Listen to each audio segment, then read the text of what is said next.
नमस्कार, किसान समाचार में आपका स्वागत है। मैं हूं तेजेंद्र सिंह और आइए शुरुआत करते हैं आज की हेडलाइंस के साथ।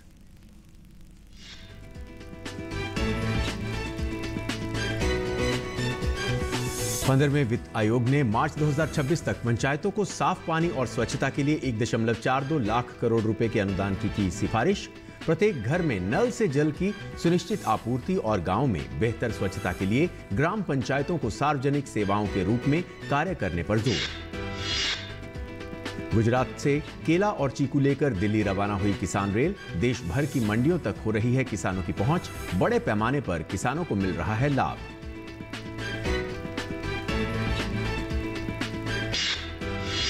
आयुष मंत्री सर्बानंद सोनोवाल ने आजादी का अमृत महोत्सव की शुरुआत करते हुए आयुष मंत्रालय के अलग अलग कार्यक्रमों और अभियानों की घोषणा की। किसानों के लाभ के लिए 75,000 हेक्टेयर भूमि पर औषधीय पौधों की खेती और 31 अगस्त को वाइब्रेक ऐप का लोकार्पण है शामिल।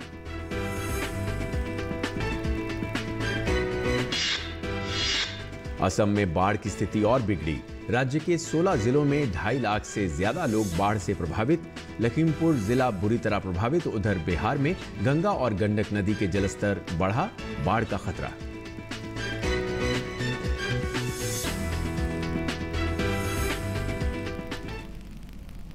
और आइए अब देखते हैं खबरों को विस्तार से। 15वें वित्त आयोग की सिफारिशों के अनुसार वर्ष 2021-22 से 2025-26 के दौरान पंचायतों को साफ पानी और स्वच्छता के लिए 1.42 लाख करोड़ रुपए का सशर्त अनुदान, प्रत्येक घर में नल से जल की सुनिश्चित आपूर्ति और गांव में बेहतर स्वच्छता के लिए ग्राम पंचायतों को स्थानीय सार्वजनिक सेवाओं के रूप में कार्य करने पर जोर। गांव में इन सेवाओं को सुनिश्चित करने और इस प्रकार की सहायता से ग्रामीण क्षेत्रों में सार्वजनिक स्वास्थ्य तथा जीवन की गुणवत्ता पर अत्यधिक सकारात्मकता का प्रभाव पड़ेगा। 15वें वित्त आयोग से जुड़े अनुदान से ग्राम पंचायतों को उनकी सुनिश्चित जलापूर्ति और स्वच्छता संबंधी योजनाओं को लागू करने के लिए अधिक धनराशि उपलब्ध होगी। ये भारत के संविधान में 73वें संशोधन के अनुरूप स्थानीय स्वायत्त शासन को मजबूत करने की दिशा में एक बड़ा कदम है। पेयजल और स्वच्छता विभाग ने 25 राज्यों को जल एवं स्वच्छता से जुड़ी गतिविधियों के लिए सशर्त अनुदान की पहली किस्त जारी करने की सिफारिश की है। भारत सरकार द्वारा 50,000 करोड़ रुपए की बजटीय सहायता, वहीं जल जीवन मिशन के लिए राज्यों के हिस्से से 30,000 करोड़।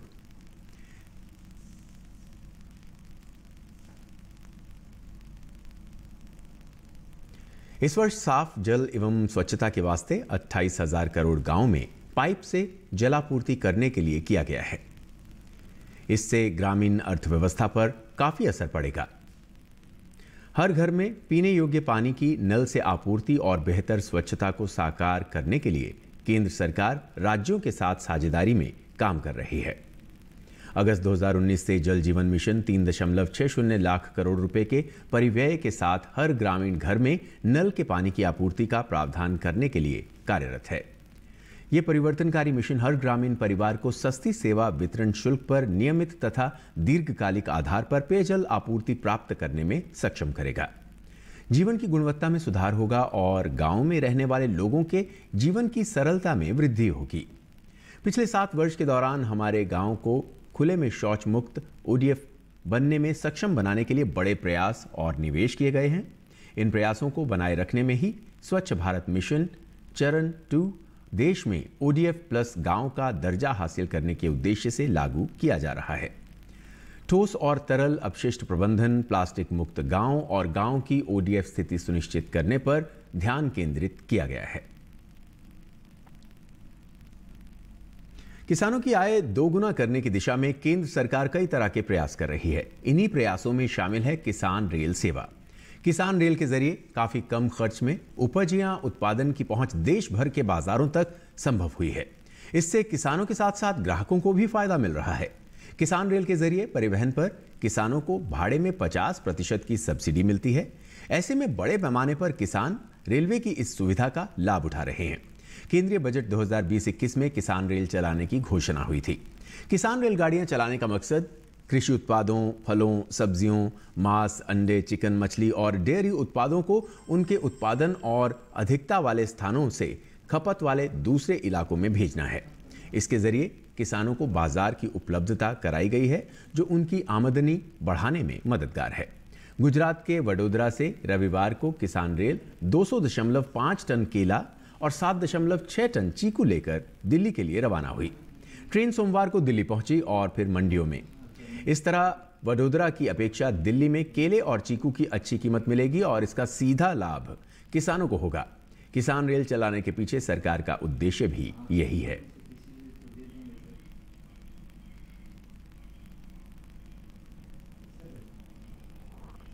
और रेल मंत्रालय ने ट्वीट कर बताया कि गुजरात के वडोदरा से किसान रेल 200.5 टन केला और 7.6 टन चीकू लेकर दिल्ली के आदर्श नगर स्टेशन के लिए रवाना हुई।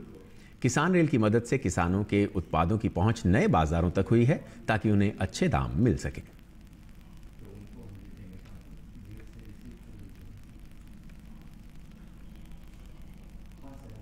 आयुष मंत्री सर्बानंद सोनोवाल ने आजादी का अमृत महोत्सव की शुरुआत करते हुए आयुष मंत्रालय के अलग अलग कार्यक्रमों और अभियानों की घोषणा की है।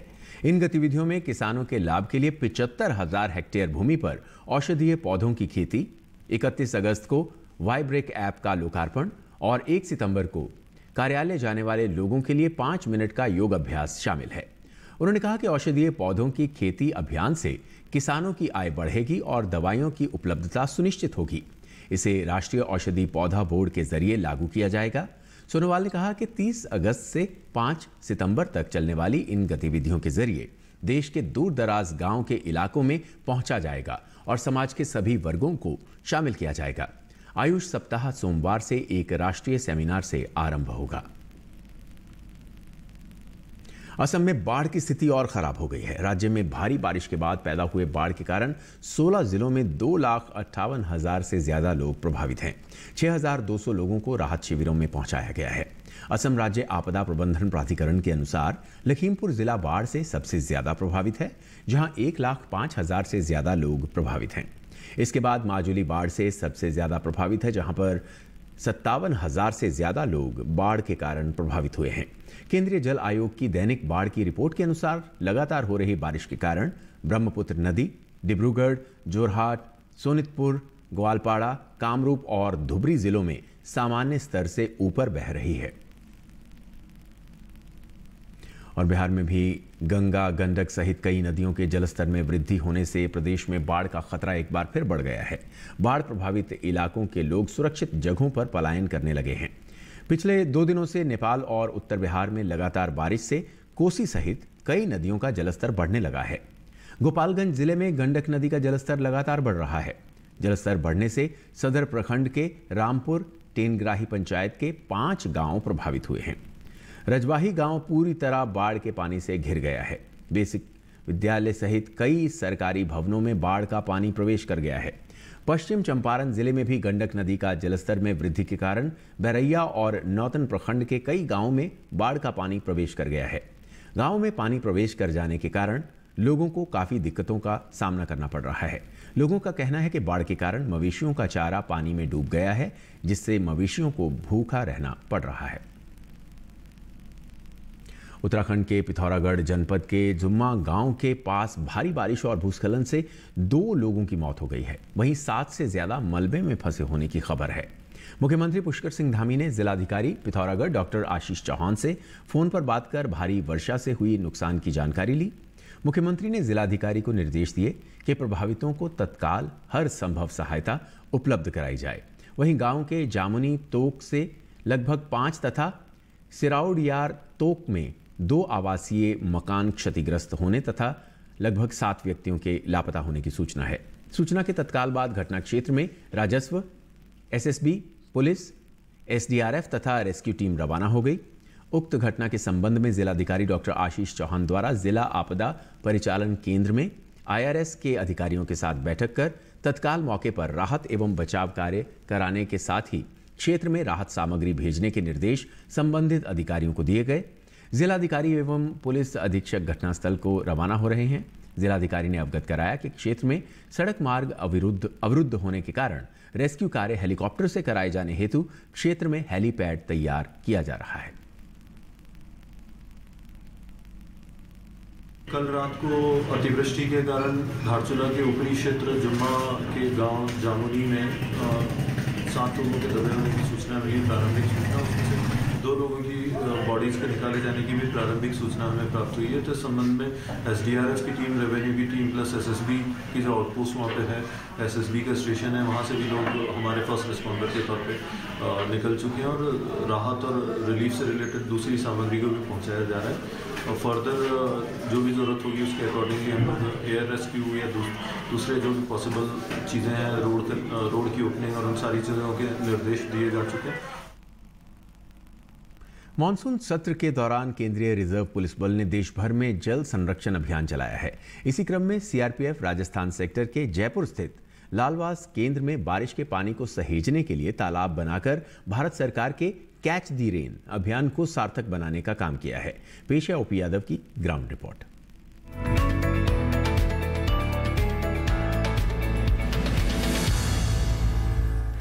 हरियाली से आच्छादित कैंपस का ये विहंगम नजारा है राजस्थान में अरावली की पहाड़ियों की तलहटी से सटे CRPF कैंप के लालवास जयपुर स्थित 83वें त्वरित कार्यवाही बल कैंप का।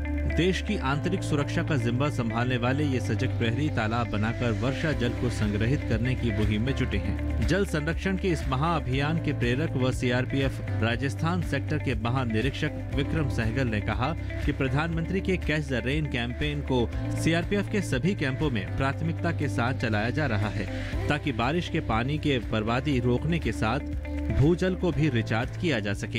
ये प्रधानमंत्री जी का कैच द रेन मिशन है, हमने उसको भी CRPF के सभी कैंप्स में बहुत ही अधिक इम्पोर्टेंस दिया है।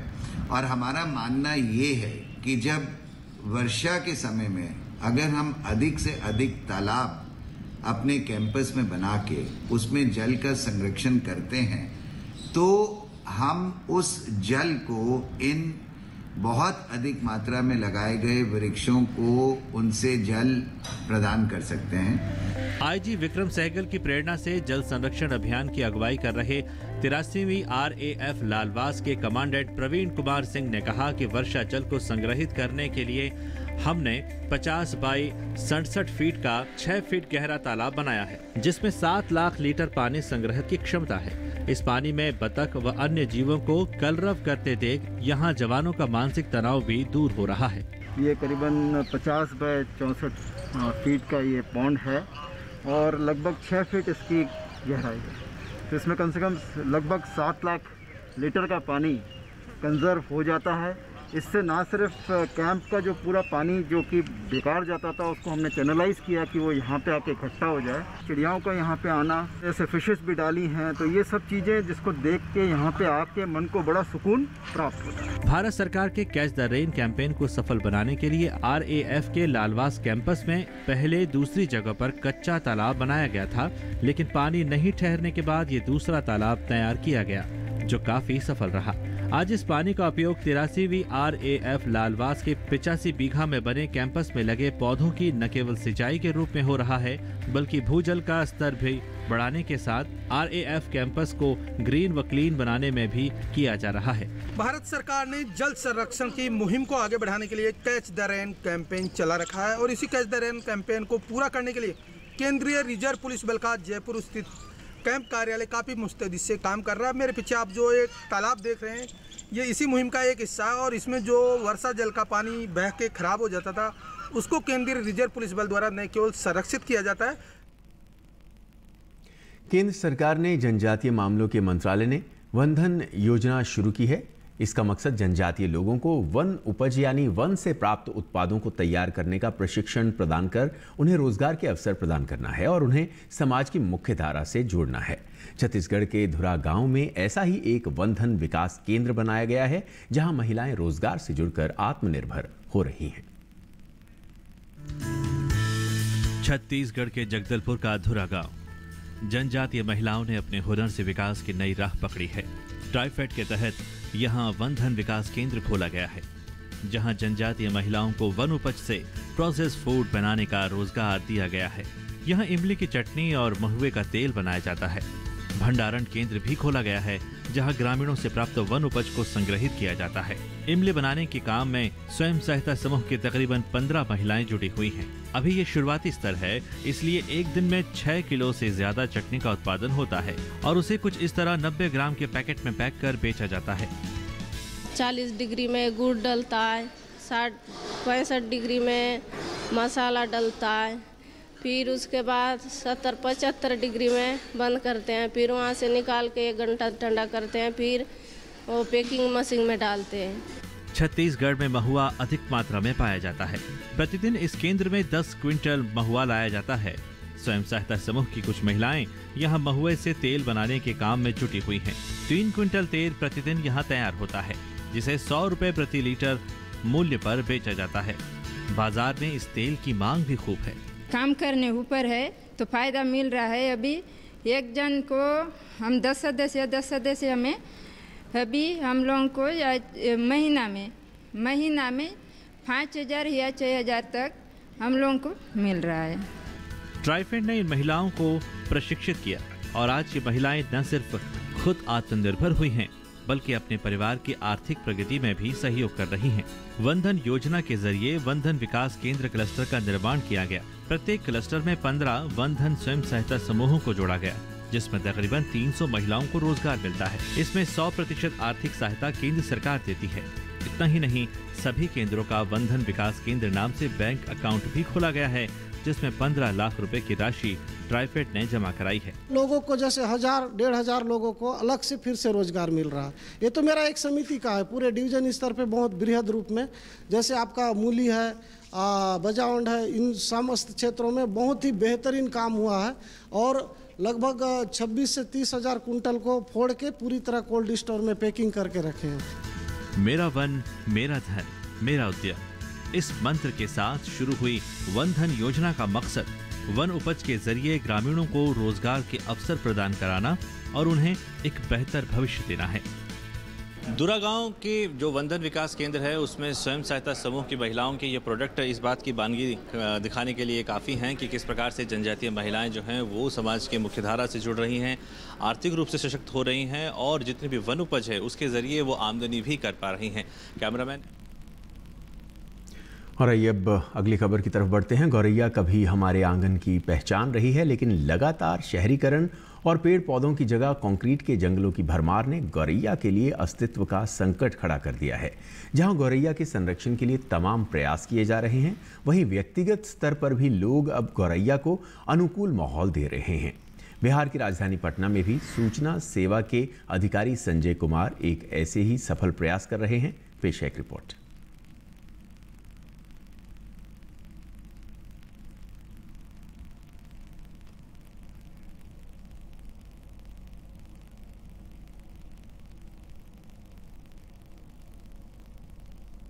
और आइए अब बात करते हैं मौसमी फसलों की।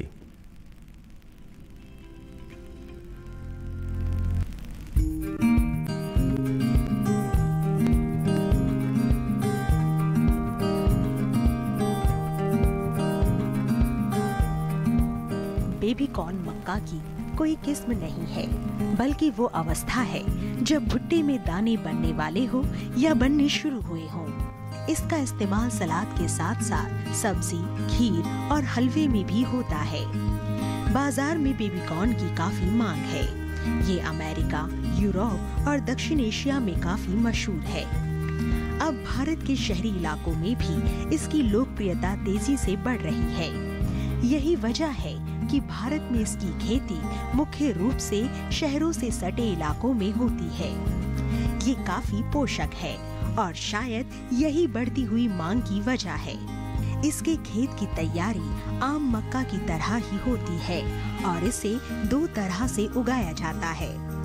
आदर्श अवस्था में 1 हेक्टेयर में 58,000 पौधे लगाए जाते हैं। इस पद्धति में स्वीट और बेबी कॉर्न दोनों ही प्राप्त होते हैं। दूसरी पद्धति में 1 हेक्टेयर जमीन पर पौधों की संख्या 2.25 लाख के करीब होती है। इसमें तमाम भुट्टे बेबी कॉर्न के रूप में इस्तेमाल किए जाते हैं। बेबी कॉर्न के लिए 1 हेक्टेयर जमीन पर 20 से 25 किलोग्राम बीज की जरूरत होती है। 1 हेक्टेयर के लिए 1.5 से 2 क्विंटल नाइट्रोजन 3 बार में डालना होता है। इसकी फसल अमूमन 50 से 60 दिन में तैयार हो जाती है। तुड़ाई पर खास ध्यान देने की जरूरत है, चूंकि भुट्टा बहुत तेजी से बढ़ता है, इसलिए इसे जितना जल्दी हो सके बाजार भेज देना चाहिए। सुबह का समय तुड़ाई के लिए उपयुक्त है। पौधों में बाल यानी झंडा निकलते ही तोड़ दें और 3 दिन में एक बार तुड़ाई कर लेनी चाहिए। इस तरह एक फसल के लिए औसतन 7 से 8 तुड़ाई पर्याप्त होती है। 1 हेक्टेयर में 15 से 19 क्विंटल तक बेबी कॉर्न हो सकते हैं। भुट्टे तोड़ने के बाद पौधों को हरे चारे के रूप में इस्तेमाल किया जा सकता है या इसे बेचकर अतिरिक्त आमदनी प्राप्त की जा सकती है। 1 हेक्टेयर से किसान को 250 से 400 क्विंटल तक हरा चारा मिल सकता है। दिल्ली के आसपास के इलाकों में किसानों ने बेबी कॉर्न प्रसंस्करण के संयंत्र भी लगाए हैं। प्रसंस्करण के बाद बेबी कॉर्न के दाम भी अच्छे मिलते हैं और इसे लंबे समय तक भंडार करके रखा भी जा सकता है।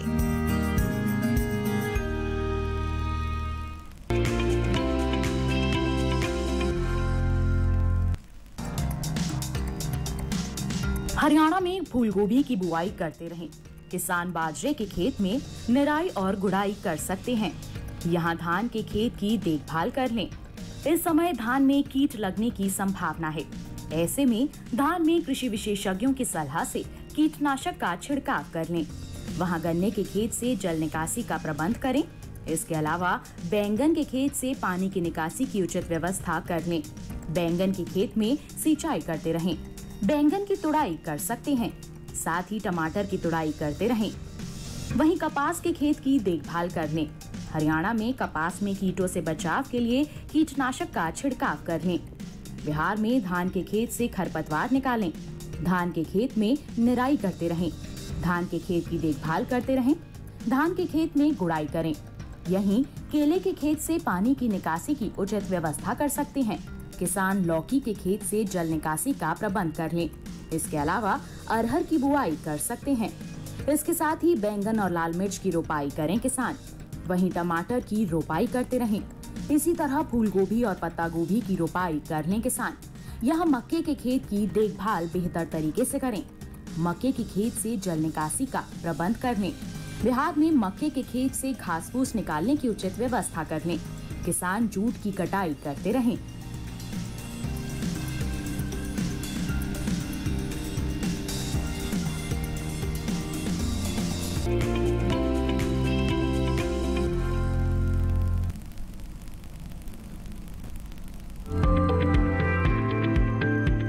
कोंकण के किसान रोपी गई धान के खेतों में 5 सेंटीमीटर जल स्तर बनाए रखें। इसके साथ ही यहाँ कद्दू वर्गीय सब्जियों और फलियों के अलावा 35 से 40 दिनों की हो चुकी मूंगफली में निराई और मिट्टी चढ़ाने का काम करें।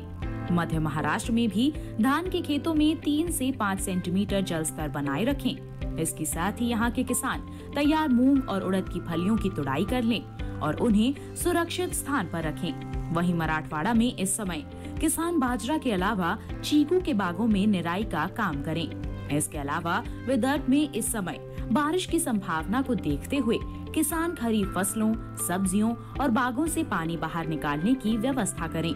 इसके साथ ही यहाँ बैंगन और टमाटर की नर्सरी भी लगाई जा सकती है। विदर्भ में ही इस समय चारा फसलों में टिड्डी का प्रकोप बढ़ सकता है। ऐसे में एहतियाती उपाय के तौर पर खेत के किनारों को खरपतवार मुक्त रखें। वहीं उत्तरी गुजरात के किसान इस समय अरंडी की बुआई जारी रखें। इसके अलावा यहाँ मूंगफली, मूंग, ग्वारफली और फलों में निराई और गुड़ाई का काम करें। उत्तरी गुजरात में ही इस समय मक्के में सैनिक कीट यानी फॉल आर्मी वर्म का प्रकोप बढ़ सकता है। बचाव के लिए किसान प्रति हेक्टेयर 1 लाइट ट्रैप लगाएं और विशेषज्ञों की सलाह से जरूरी दवाओं का छिड़काव करें। दक्षिणी गुजरात में खेतों से अतिरिक्त पानी को बाहर निकाल दें। इसके साथ ही यहाँ धान के खेतों में 2 से 3 सेंटीमीटर जल स्तर बनाए रखें। दक्षिणी गुजरात में ही लोबिया की बुआई का काम पूरा कर लें। मध्य गुजरात के किसान भी धान के खेतों में 5 से 7 सेंटीमीटर जल स्तर बनाए रखें। यहीं टमाटर, बैंगन, पपीता और केले में मिट्टी की नमी को देखते हुए उनमें सिंचाई करें। कपास की शुरुआती अवस्था में कीटों का प्रकोप बढ़ सकता है। बचाव के लिए किसान 50 मिलीलीटर नीम के तेल को 10 लीटर पानी में मिलाकर छिड़काव का काम करें। और इसके साथ ही इस बुलेटिन में फिलहाल इतना ही। दीजिए इजाजत। नमस्कार।